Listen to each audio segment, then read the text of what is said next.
El programa La Danza de la Vida se complace en recibirte esta noche, en este espacio donde una de las más grandes pianistas contemporáneas, la maestra Guadalupe Parrondo, nos estará acompañando. Y por otro lado, sabiendo que este programa es de artistas mexicanos, de ti, para este hermoso y gran país, recibimos esta noche a la maestra Guadalupe Parrondo. Maestra, bienvenida, un placer tenerla con nosotros.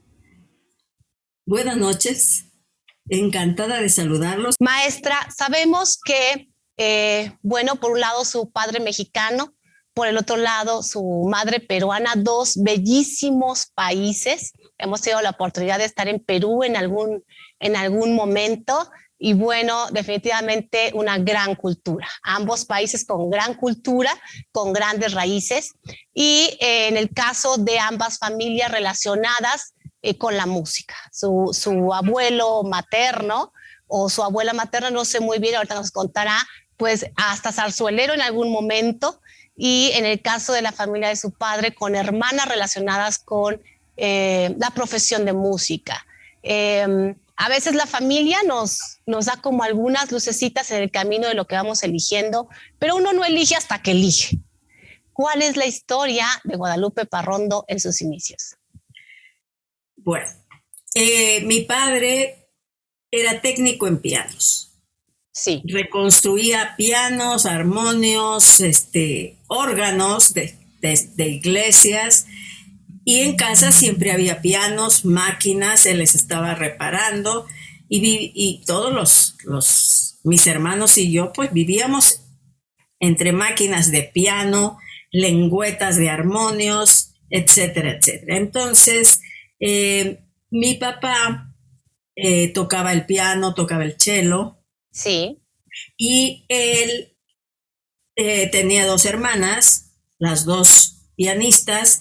Una de las hermanas de mi padre nació en Cuba, la otra nació en San Luis Potosí, en México, sí, porque el abuelo fue un hombre muy viajero, mi abuelo paterno. Entonces, sí, él, al tener tantos pianos y eso, y tocar el piano y eso, pues me quiso enseñar.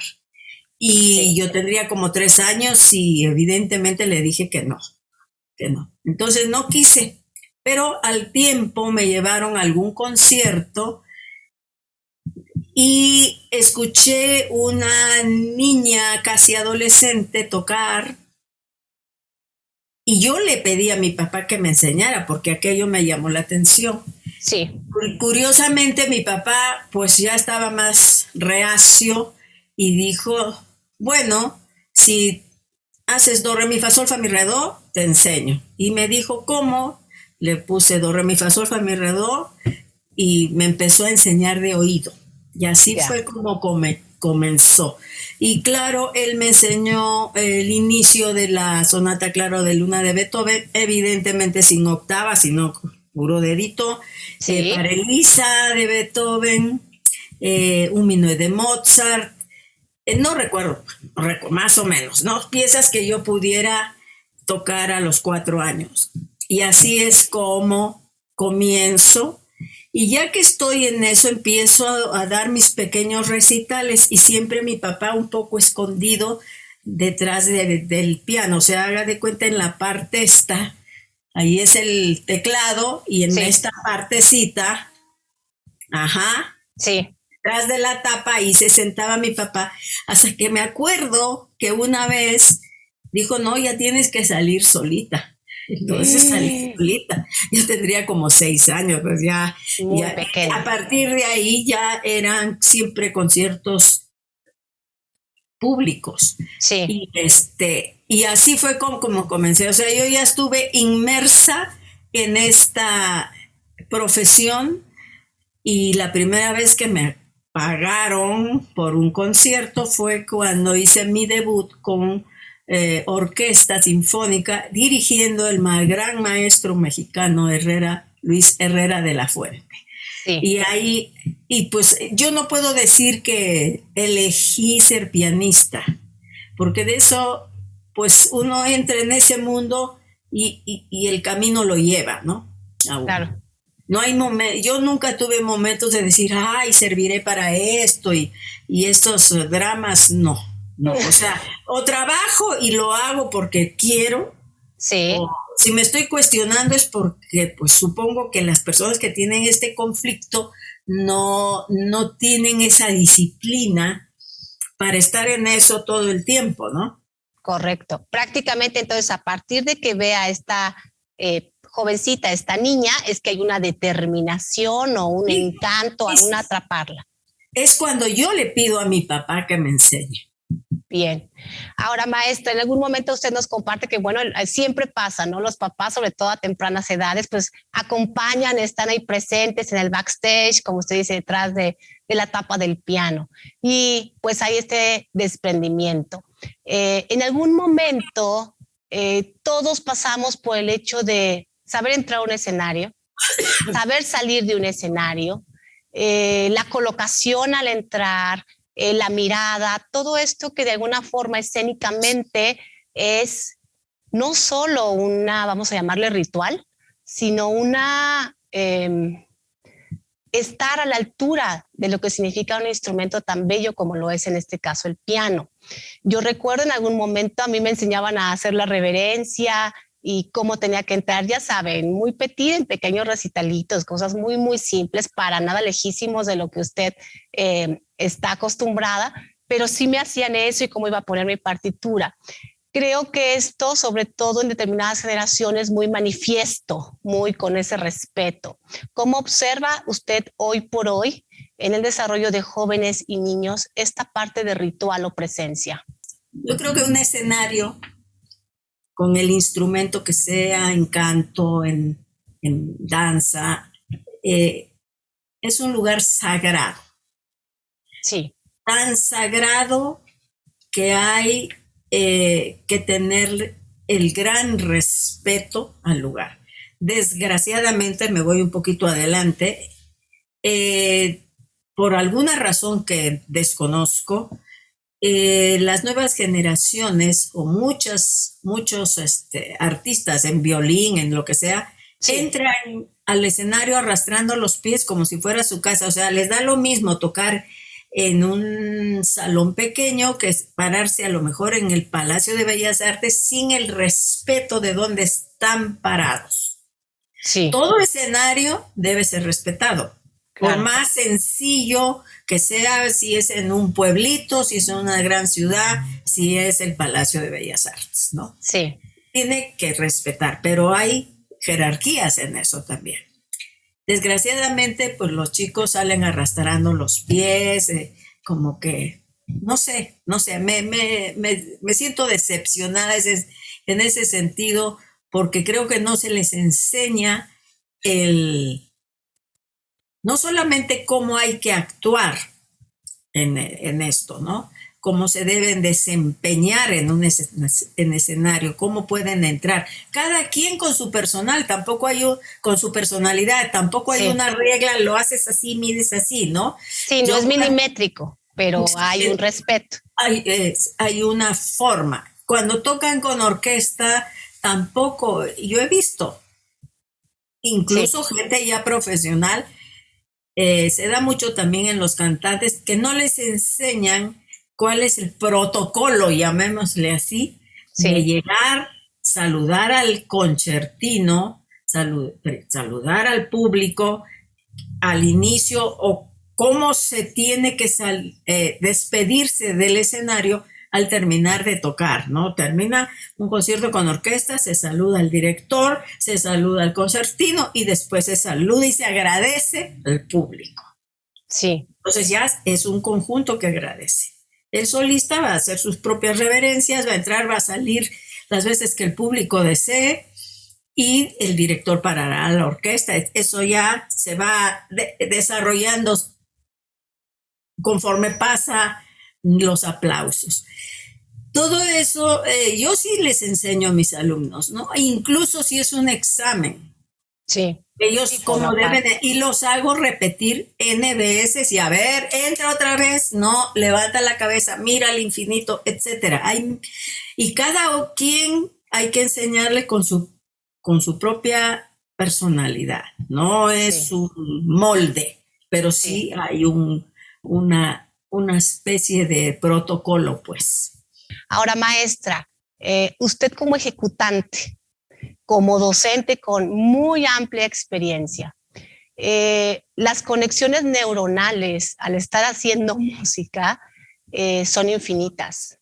Y dentro de esa conexión de hemisferios, en alguna forma, independientemente de que en la música no únicamente es, o sea, hay un trabajo de brazos, hay un trabajo donde toda una estructura anatómica funciona para que la mecánica se desarrolle. Pero en alguna forma pareciera que cada dedo, así como en el bailarín, aunque está formado por una integridad de cuerpo, tiene que tener una inteligencia para independizar su brazo o el movimiento de la cabeza o el movimiento de la pierna, aunque forma parte de un todo. En las manos pareciera que tendría que tener cada dedo una inteligencia independiente. Eh, Digo cada dedo porque al final del día es lo que va a estar aquí, ¿no? Aunque estés tú, pero el dedo es el que está en el contacto con el instrumento. Esta inteligencia en su experiencia, ¿cómo se puede generar?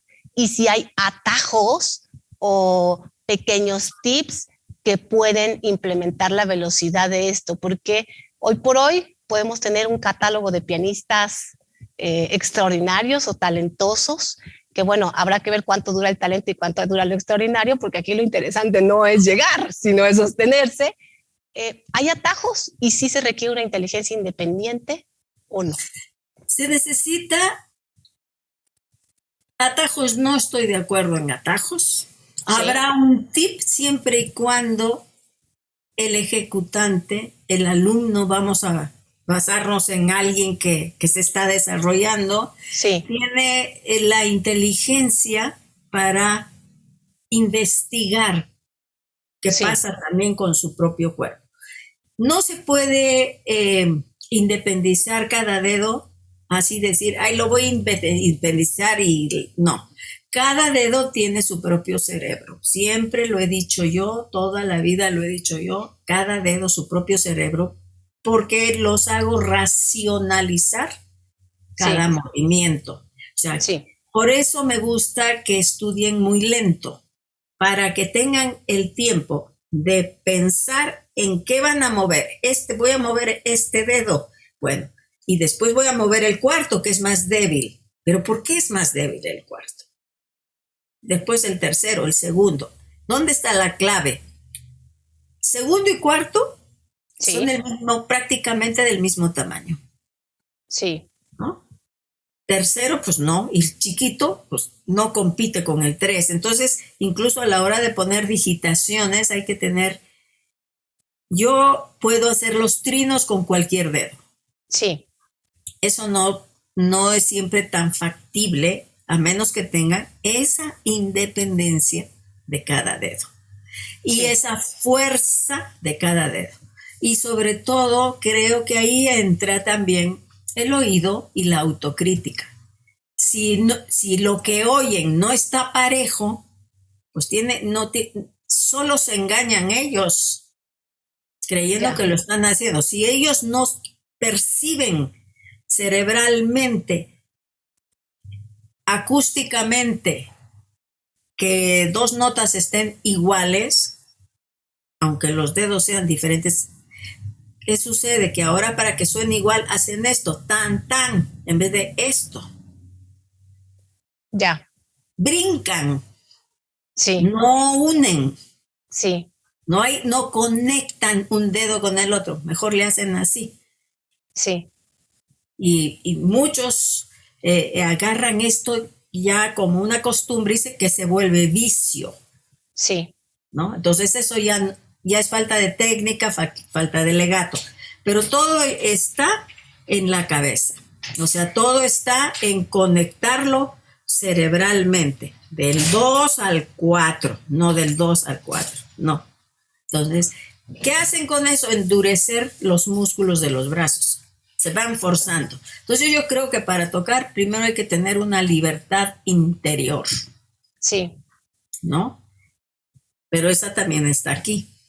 O sea, el trabajo de un músico por eso es tan demandante, porque hay que pensar en el sonido, hay que pensar en la articulación, hay que pensar en la fuerza y Sí, también en la expresión, con un solo o dos, tres dedos, ¿no?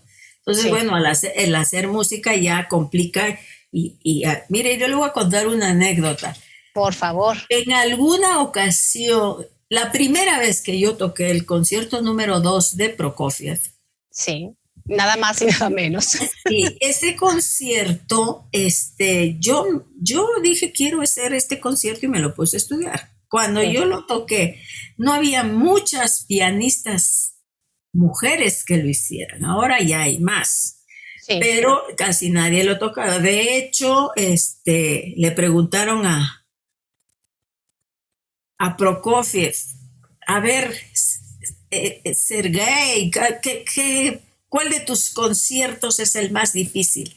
sí, No, ¿cuál de tus conciertos te gusta más? ya. Y él contestó el 3.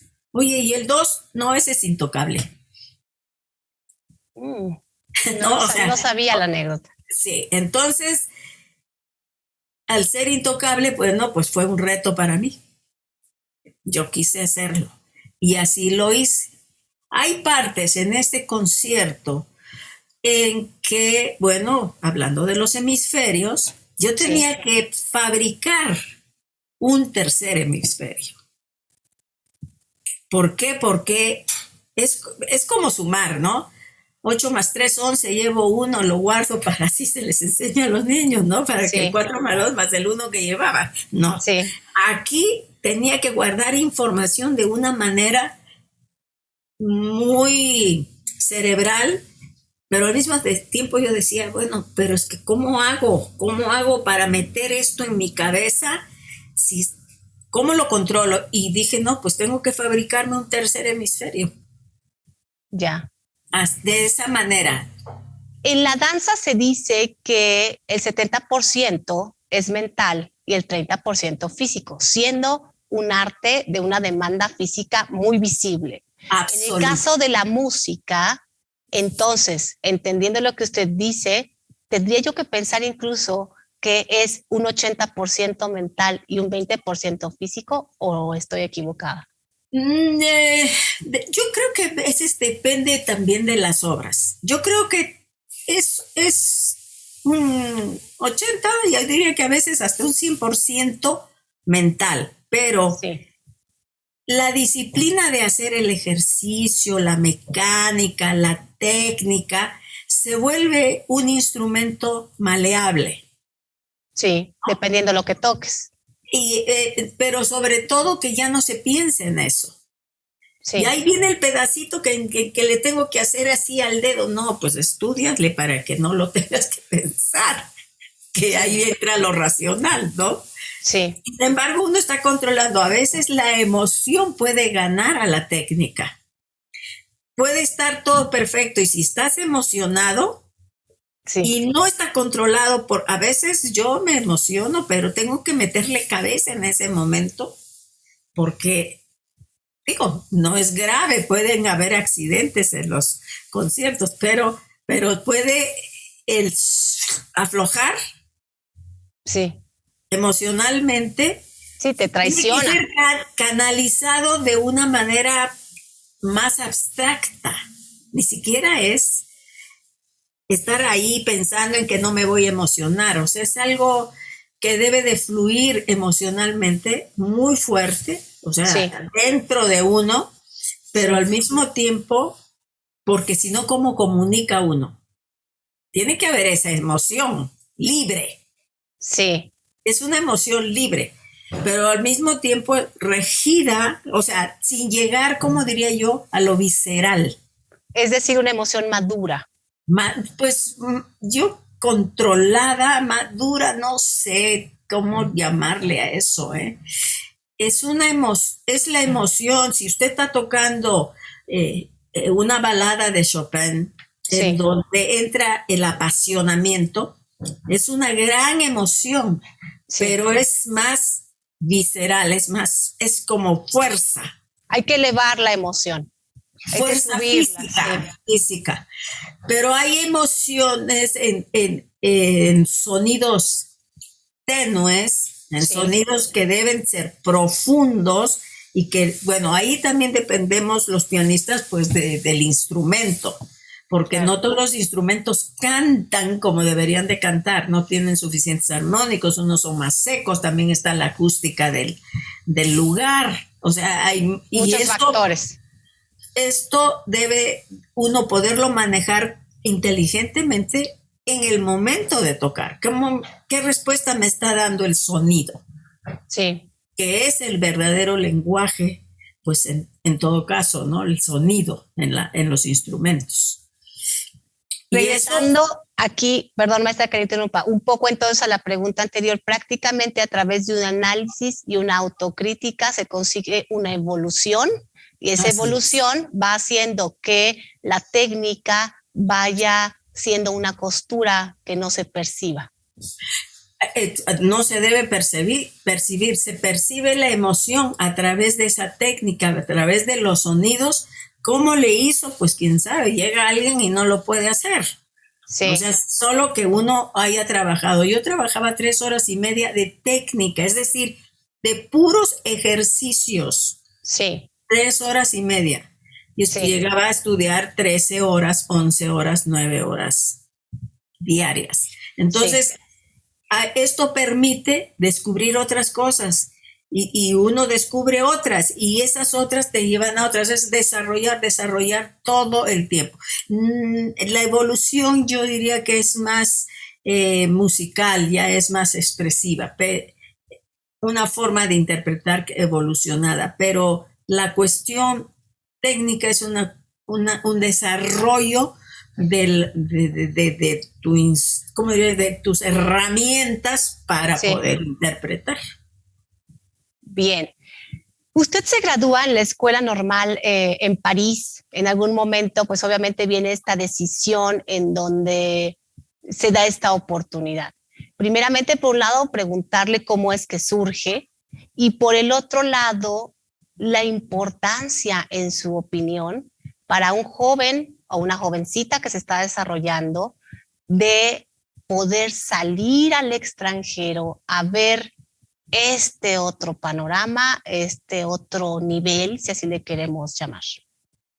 Porque tuve una maestra maravillosa que en algún momento dijo que tenía yo que desarrollar en un nivel mucho más alto que está en Europa. Y así fue como yo fui a Francia. Y de hecho, curiosamente, llegué con Magda Tagliaferro, una gran pianista brasilera que vivía en París, y yo llegué con ella. Y mucho era, pues aquí fuerte, aquí piano, aquí todo bien, muy bien. Pero yo sentía que aquello no me nutría. ¿Qué estoy haciendo? Pues para que me digan fuerte. Y conocí un pianista uruguayo que había tenido un gran accidente terrible, y yo, que estaba pegada en otro estudio, lo oía tin, tin, tin, hasta que un día, platicando con él, me contó de su accidente y que había encontrado esta maestra, que es Blanche Boisbourret, y a los 3 meses escucho que está tocando el 3er concierto de Beethoven. Dije, ¿qué está pasando aquí? ¿Quién es esa señora? Y me dijo, es que tú deberías estudiar con ella. Y hablé con ella. Y me dijo, mira, yo conozco a Magda. Pero yo no te puedo aceptar de alumna porque tienes que hablar con ella. Claro. Entonces yo hablé con Magda Tagliaferro y le dije que bueno, que yo necesitaba, además, porque ella tenía una academia de piano particular, pero la escuela, l'École Normale Supérieure de París, tenía, pues, obviamente, el papel, me daba el papel oficial. Entonces, con esa explicación, ella aceptó. Y curiosamente, ellas, que las dos conocieron a Alfred Cortot y que no sé qué pasaría ahí, que se pelearon o lo que sea, hablaron entre ellas. Estuvieron de acuerdo en que yo fuera a estudiar con ella. Ya. Y así fue como entré Surgió. a la École Normale y me quedé con esta maestra, que es Blanche Bascouré. Ya. Y esta pregunta viene conectada a ahora su visión docente, bueno, porque en ese momento entra como una ejecutante, aspirante Claro. a desarrollarse como docente, la importancia de tener estas oportunidades.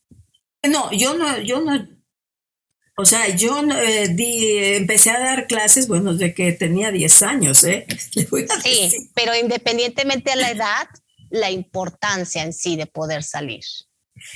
Entonces, yo estaba, cuando mi maestra dice, mira, te tienes que ir a París, y me fui a París, y era yo todavía menor de edad, entonces Sí. me fui, y sucede todo esto un año con Blanche Bascouré, y al siguiente año con esta maestra, y después hice otras, como diría, otros diplomados, pero a mí me empezó a interesar los concursos internacionales porque una de las cosas es medirse Sí, con otros pianistas, ¿no? sí, Porque vital. pues es importante eso. Entonces yo fui, me acuerdo, no me acuerdo cuál primer concurso, hice varios, por ahí digo, no le mandé todo lo que tengo. No, maestra, ni tiene que decirnos, conociendo que es una de las más grandes pianistas contemporáneas, definitivamente ya da una idea de todo. Entonces, no, fue muy chistoso porque yo empecé a leer todo lo de la Confederación de Concursos Internacionales en Europa, y decía, bueno, esto me lo puedo preparar, sí, no. Y ya me quedaba yo sin beca, el gobierno francés me becó varios años para estudiar en Francia, el mismo gobierno francés. ¿Y qué sucede? Pues tengo que ganar dinero para seguir estando en París. Claro, si no, ¿cómo?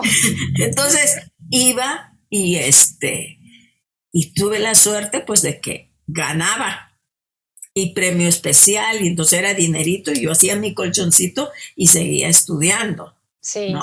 Así fue, pero lo más importante era confrontarse, ¿no? Por ejemplo, el concurso María Canals en Barcelona, sí, era puerta cerrada. Entonces, uno tenía que tocar, cada participante, éramos 90, tenía que tocar un preludio y fuga de Bach. Ya. Y había el teatro, había una mampara. Sí. Y el jurado a puerta cerrada estaba en la sala escuchando, pero no veía si eras hombre o mujer. Sí. Entonces yo toqué mi preludio y fuga de memoria. Muchos tocaron con partitura, claro, porque el jurado no los veía, ¿no? Sí. Bueno, y entonces ya que termina la primera prueba, yo tenía el número 13, me acuerdo. Fuimos a mirar los resultados, y en ese entonces, que fue el año 70, había dos pizarras, una pizarra hombres, una pizarra mujeres, el número del participante, el nombre del participante y su calificación, como de escuelita. Sí. Pues yo fui la calificación más alta de hombres y mujeres. Wow. Salí tan contenta, pero tan contenta. No, pues es para menos, maestra. Que me caí. No. Y me rompí los ligamentos de un pie. Y tuve que ir en muletas a estudiar el piano que estaba muy cerca de donde estábamos alojados. Para continuar. Y yo llegué a mi segunda prueba con muletas, sentada, hacía mi prueba. Y después, la tercera prueba, sí, qué historia, y bueno, ahí gané el primer lugar, ¿no? Entonces, con todo y muletas. Me apoyé bien en la muleta. Así ¿Qué? es que, ¡Qué sí, historia!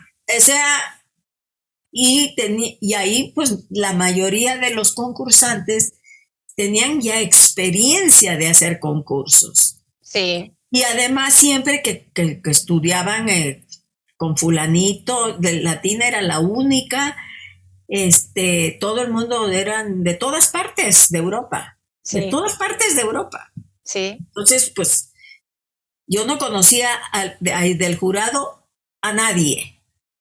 O sea, ya, porque siempre en los concursos puede haber que alguien fue alumno de uno de los miembros del jurado o puede haber, y además me gusta esta situación porque yo me demuestro a mí misma, bueno, yo no me lo demostraba, yo tenía que trabajar, trabajar, trabajar, trabajar, trabajar y trabajar.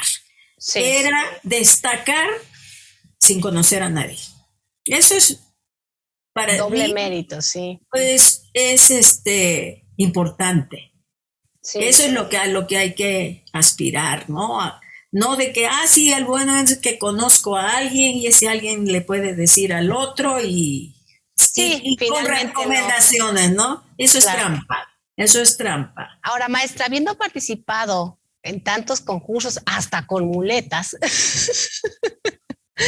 y teniendo la experiencia que tiene con todo este acompañamiento, eh, hay muchos concursos a nivel nacional, obviamente a nivel internacional. Entiendo, y si no, usted por favor me hace favor de corregir, que usted ha estado también participando ya en su momento como jurado. Sí, como no, he estado en jurado, me acuerdo, en un concurso en la Ville de Paris, Sí, fui jurado, eran todos chamaquitos, chiquitos. Ni recuerdo quién ganó, hace 1000 años. sí, También he estado de jurado en donde, bueno, en Venezuela, sí. creo que he sido en Venezuela, sí, también en Venezuela. También he estado de jurado, bueno, aquí en México, dos veces Angélica Morales.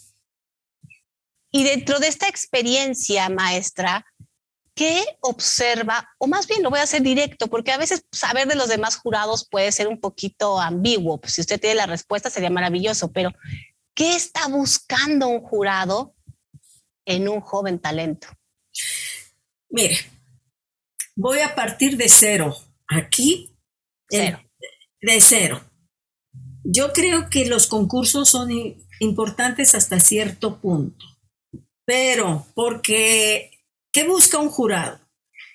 Bueno, cada cabeza es un mundo. Sí, lo sé. Y algunos, se equivocó, pero pobrecito, se nota que hizo el esfuerzo.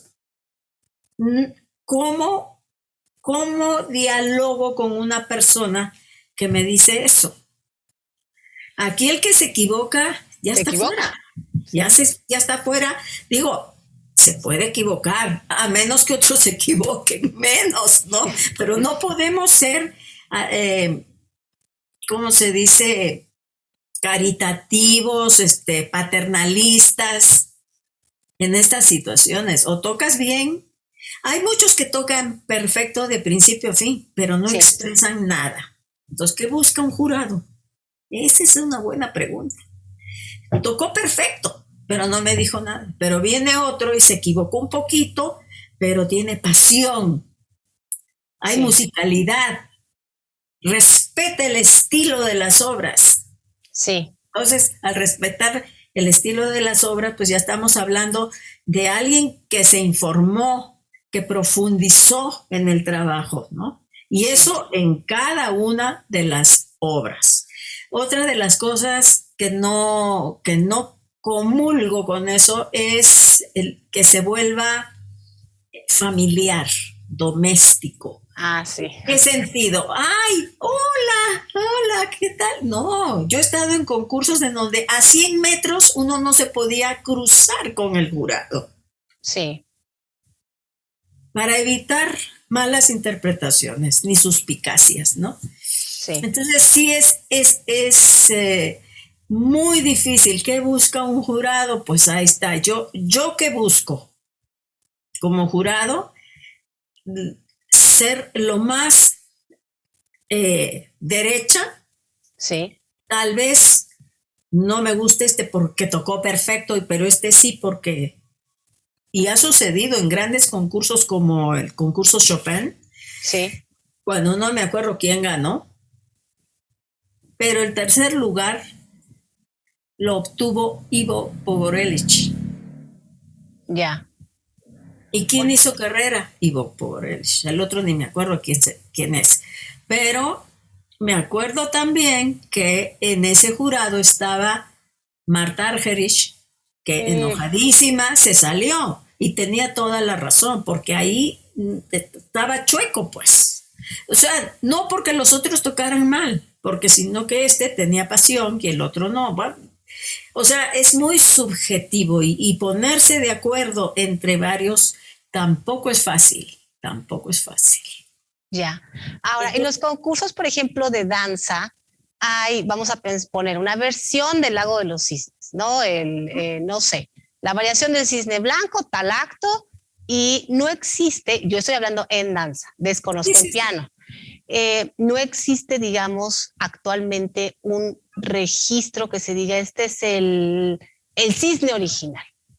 Este es el que se va a poner y este es el que todo el mundo va a presentar. O sea, llegas con tu versión. Antes, antiguamente, sí había como estas tutorías o asesorías en donde los maestros íbamos y entonces nos dicen, pues queremos esto, y todo iba como, digamos, en un específico. Planeado, sí. En música, por ejemplo, yo observo incluso, yo escucho una, no sé, una grabación de Valery Gergiev en ballet, porque además, bueno, fue director en su momento, y escucho a veces y el tiempo de la música es diferente.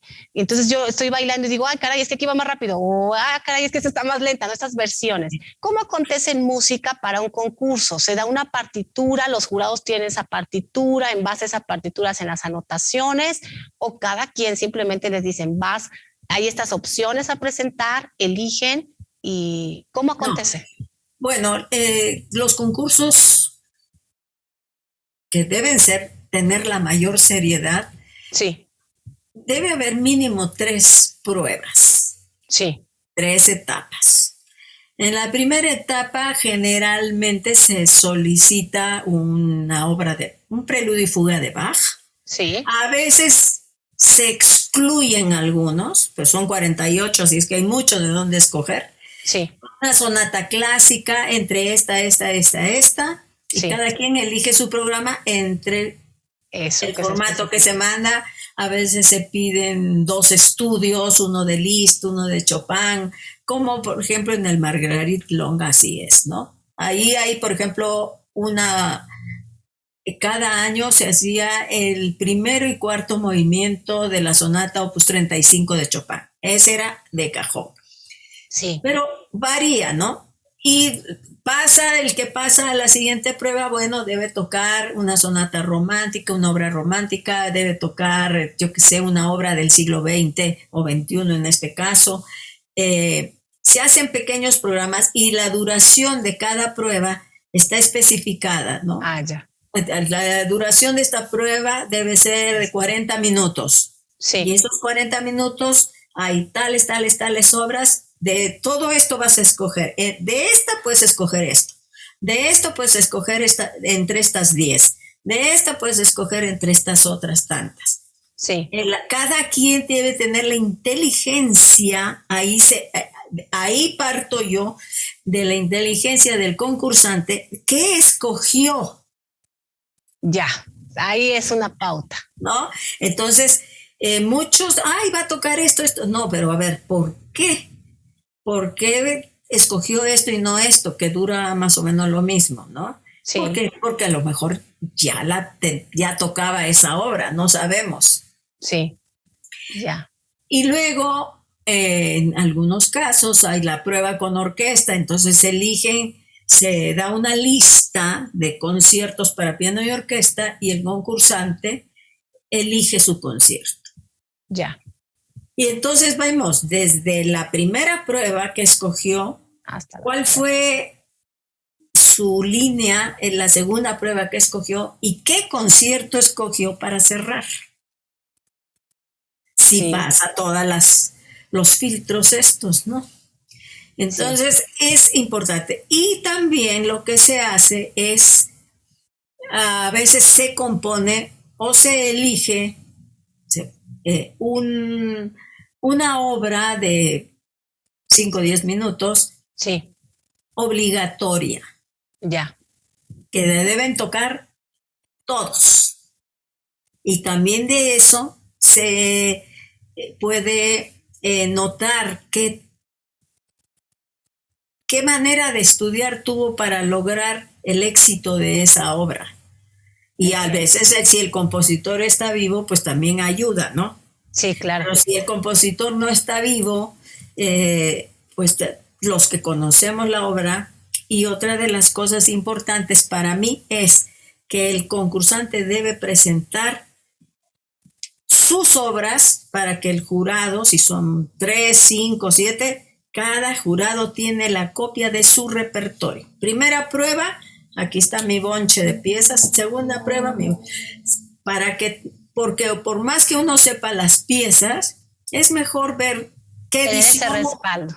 sí, qué edición usó, porque Sí, a lo mejor usó Schirmers y sí, yo prefiero Henle Verlag, no sé.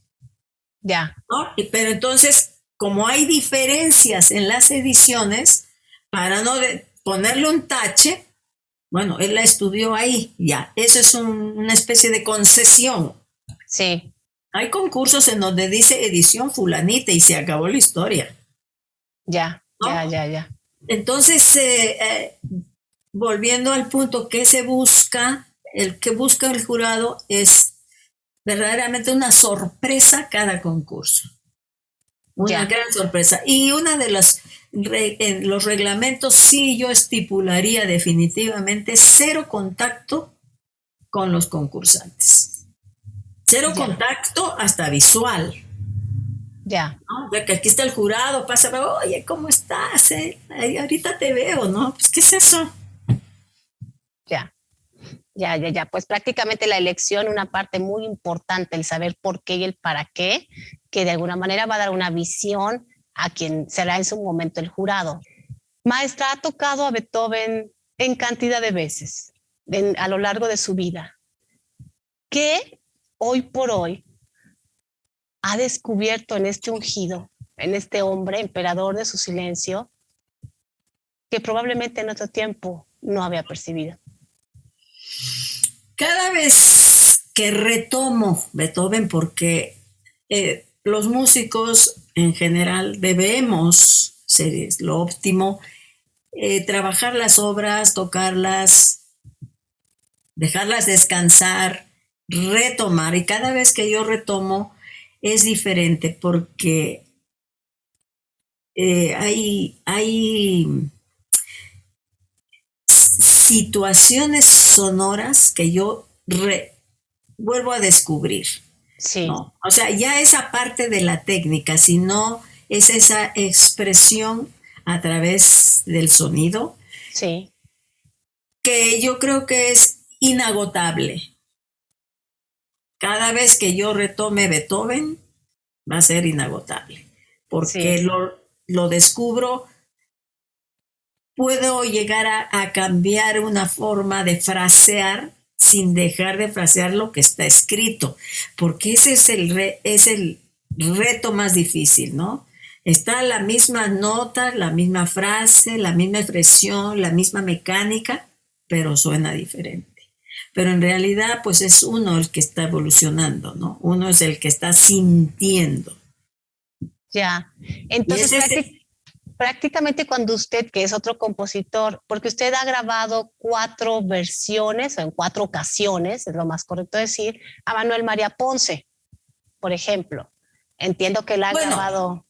sí, el concierto romántico para Sí, piano y orquesta que Ponce hizo una versión para orquesta de cuerda, así es. esa es una, que dirigió el maestro Sergio Cárdenas con la Camerata de Querétaro.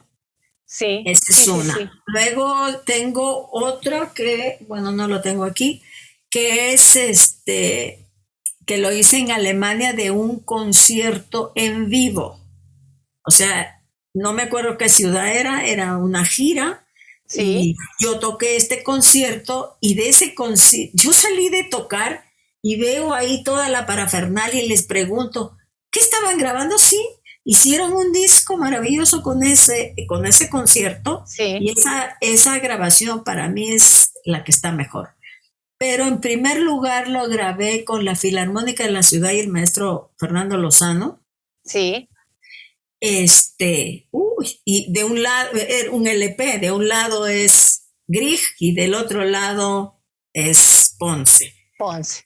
Porque ese concierto de Ponce lo aprendí para la inauguración de la Orquesta Filarmónica de la Ciudad de México. Ya.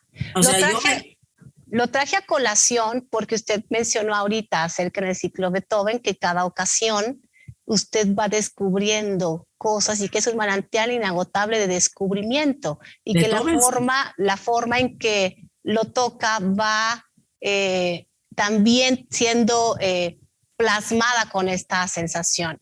Entonces, aquí el punto es que teniendo un referente de 4 grabaciones en pero creo que diferentes. creo que son 5, ¿eh? Bueno, yo leí que son 4, 4, a lo bueno, mejor por ahí alguna que no me esté borró. todavía documentada, pero el punto es que es una línea muy buena como para poder percibir esto que menciona usted de que en cada ocasión, o sea, si lo escuchamos a lo mejor el primero y luego la segunda vez que se grabó y la tercera y la cuarta, podemos, digamos, como público descubrir esto que usted como artista nos dice. Lo que pasa es que, por ejemplo, hay una grabación que no es para mi gusto la más afortunada. Sí, Todo está en su sitio. Sucedió que es con Aguascalientes. ya. Creo que tenían que acabarse el presupuesto No. y había que hacer algo. Entonces a mí me hablaron porque no sé quién lo iba a grabar, que no quiso, no pudo, no sé. Y 2 días antes de la grabación me llaman. Sí. Llego a Aguascalientes y el piano casi Tremendo. me muero. No, no, era nuevo, pero parecía como cuando uno compra una alfombra toda mullida así. Seco, seco. No tenía armónicos, o sea, horrible. Nuevo el piano, nuevo. Uy, uy, Chiquito uy. el piano, pero no, dije, aquí no puedo yo tocar esto. Ya, Ahí se necesita que uno haga así y aquello suene. Le hacía claro. así, me rompía los dedos. Entonces se buscó otro piano, un piano más viejito, Sí. que también estaba así, que estaba en un casino, en un restaurante, no sé dónde estaba el piano, lo llevaron, entonces ese día no pude estudiar. Al Sí. día siguiente se graba y bueno, pues yo llego, hago mi trabajo, pero pues hubo muchos desaciertos y que si se cayó algo y hay que volver a repetir. Ya, fue el Bueno, que es, digamos, sí. es el prietito en el arroz, por así No, decirlo. la grabación es buena, o sea, la Sí, grabación es buena, la interpretación, todo, pero sí. como que no fueron las mejores condiciones, Ya, ¿no? Y no lo he vuelto a oír esa grabación. De hecho, yo grabo y no vuelvo a oír o ya, escuchar nada de lo que grabo hasta muchos meses o años después, porque ya. termino un poco cansada. Entonces, sí hay evolución.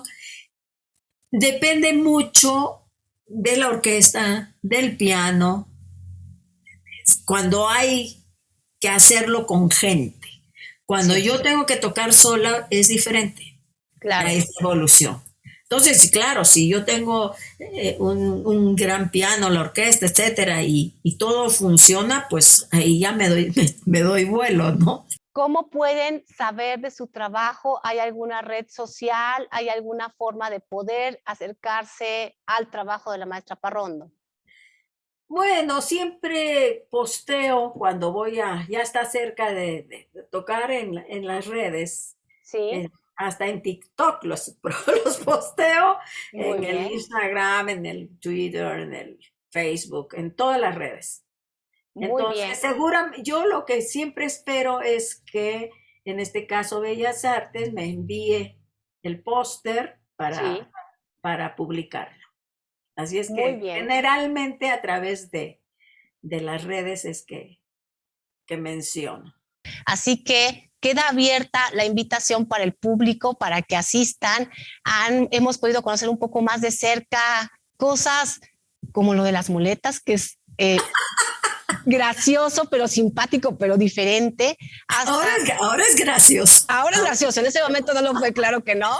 Sí. Cosas como un poco más al ser humano, cómo percibe la música, cómo la siente, independientemente de ser una gran pianista, es un ser humano como todos nosotros, y saber sus experiencias, sus emociones, su parte humana definitivamente nos ayuda y nos promueve el contagio, en este caso, en la música.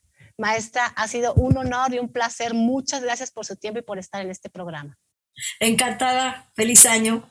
Muchas gracias a todo nuestro público, a la audiencia que está en este subprograma La Danza de la Vida, que acontece en los diferentes medios de comunicación que la difunden. Nos encontramos hasta una próxima ocasión en esta, La Danza de la Vida.